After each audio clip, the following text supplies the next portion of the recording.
So let's do some examples. So I have shamelessly infringed your copyright. And this is a screen grab from yesterday's business photo gallery. Do I have a pointer? I do have a pointer. Good. Okay. So I think you all will expect that a photo like this that was shot by one of your staff photographers, photo created by an employee within the scope of employment, publisher owns, Freedom owns. That was okay. This one is not a photo that your folks shot. It's coming to you from Chrysler. Do you own the rights in the photo? No. Correct. Can you use it? Chrysler sent it to you. Well, let's take a step. Who owns the copyright in photos?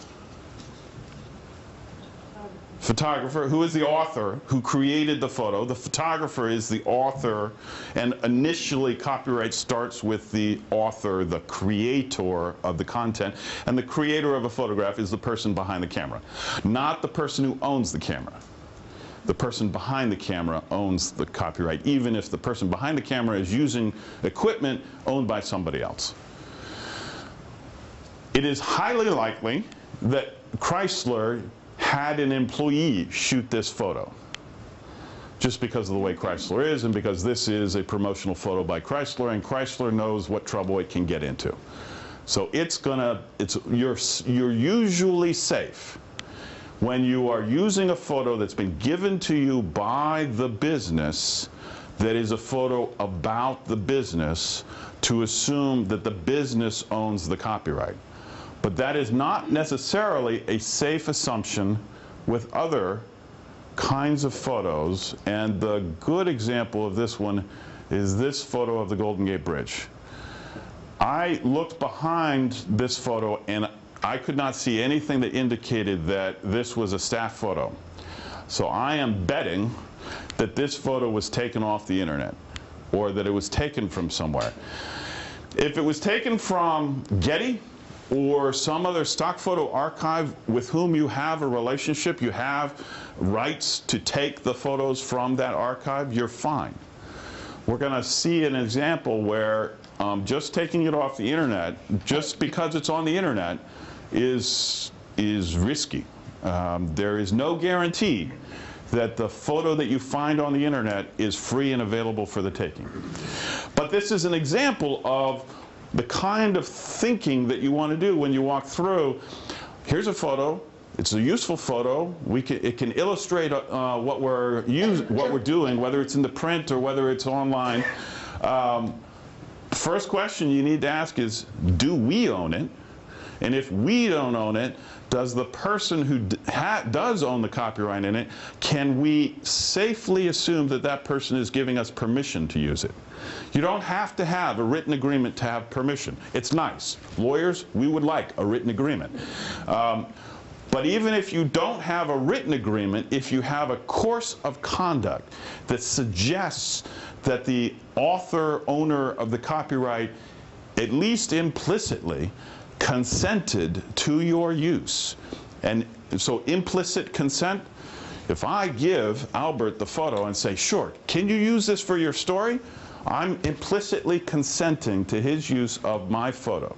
That's okay. I'd like to have it in writing, but if I don't, it's all right. Here's an example.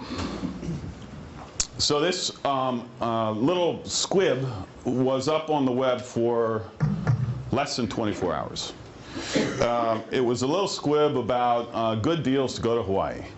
And this photo is a generic beach scene that was on the internet. It's, in fact, all over the internet. We put it on our web. You guys put it on your web. And Albert got a letter from the lawyer for the photographer who shot this photo saying, pay up. The photo was shot by somebody named Tylor, Kevin Tylor.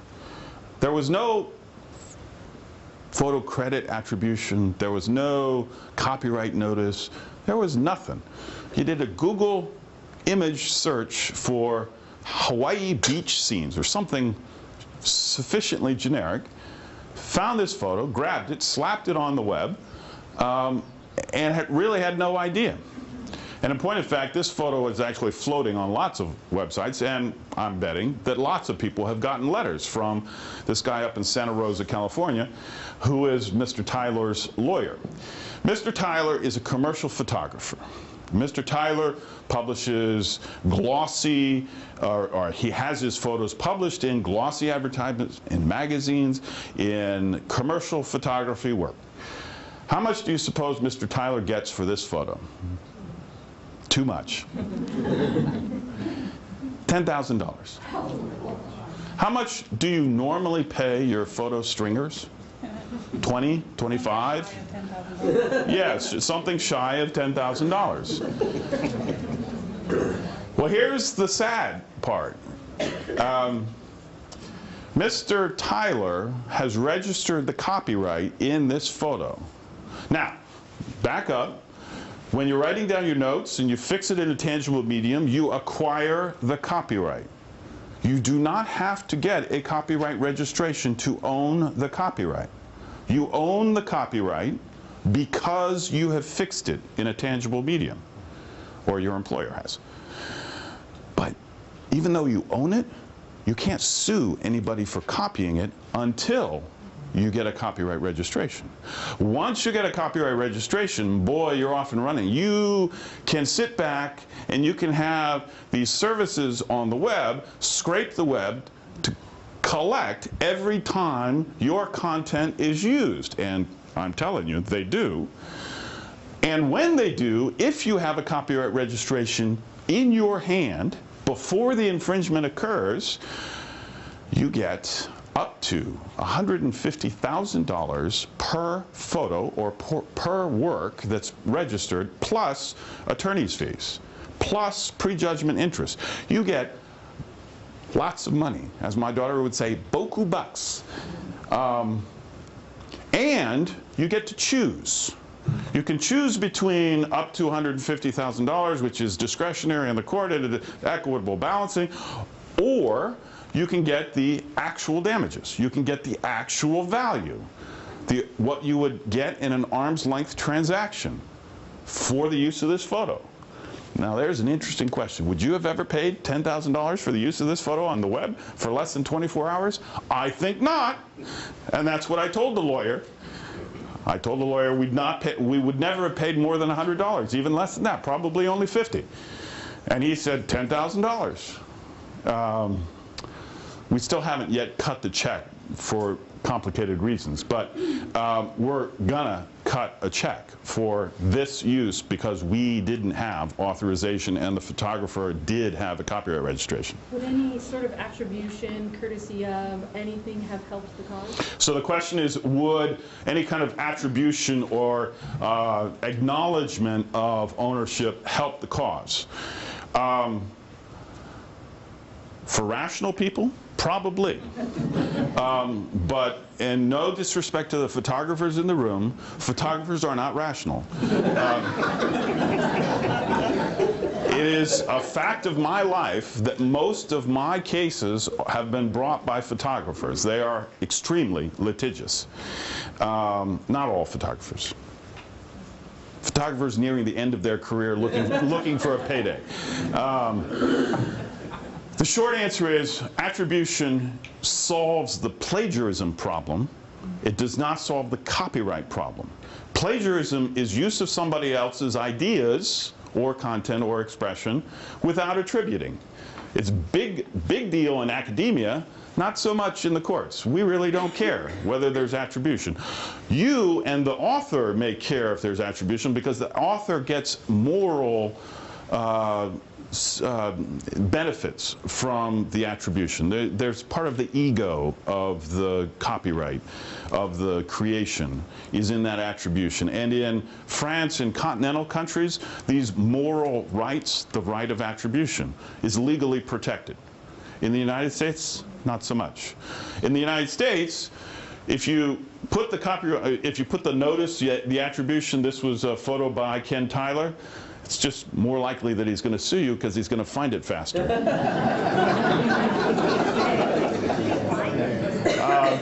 The other aspect of this, what about a link back? What about if we grab this, unfortunately we didn't, if we grab this photo from Ken Tyler's own site, would it be okay if we took it and we just link back to his site? We're giving him attribution, we're giving traffic back to his site. Isn't that okay? That probably makes him feel better, and he's probably going to find it even faster that way. But it's not going to solve the copyright infringement problem. It might cause him to not sue, but it won't eliminate your liability because you didn't get permission. If you got permission, and then he said, yes, you can use my photo, but if you use my photo, you need to have a link back, and the link back needs to be active, and it needs to be operable, and it needs to be effective. Standard language. That's all cool. Now, suppose you got permission, you had an exchange of emails, he said, okay, give me a link back.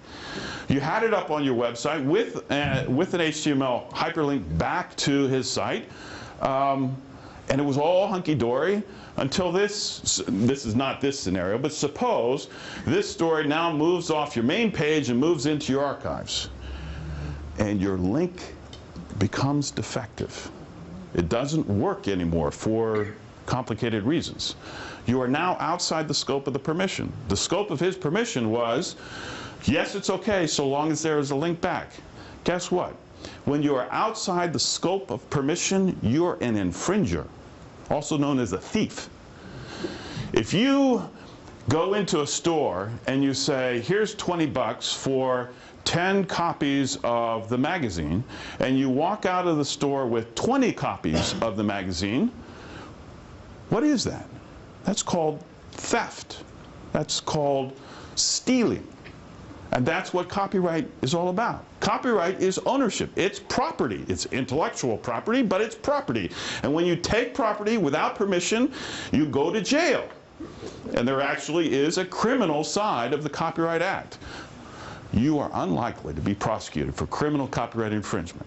But you should know this is about property. This is about other people's property.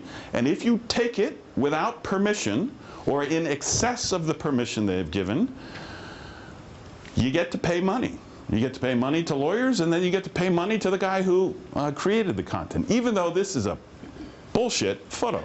This is a generic photo. Yes? Okay, well, I'm the criminal in this case. I'm sorry. I'm sorry. Oh, there you are. I'm sorry. So here's my question, okay, because I actually downloaded that on Yes. the Maui Travel Bureau media gallery. And, you know, the media galleries were set up supposedly so that we could go in there and take Right. pictures. So now I'm completely paranoid Right. about using any media gallery, so I hope you'll talk about that. I will. Let's talk about it right now. First thing I want to do, though, is